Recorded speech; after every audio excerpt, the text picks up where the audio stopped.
dahil dito ako actually lumaki.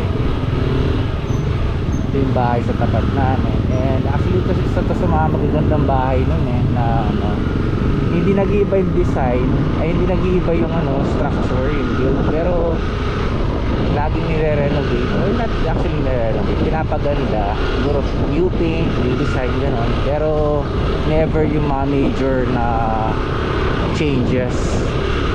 So yun, nabigla ako dati kasi tagal ko lang dito nga daan dito sa road na to, dito yung street na lumaki ako.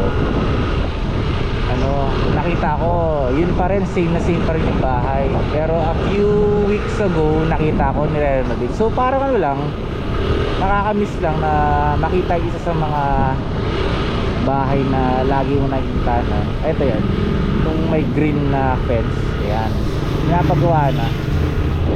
Pero yan, mababa talaga yan dati.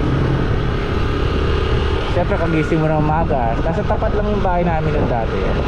Pagising umaga, yun na yung magandang bahay na nakikita mo, parang pangarap na bahay mo na. Nakakamiss lang after almost 30 years na nirenovate yung bahay.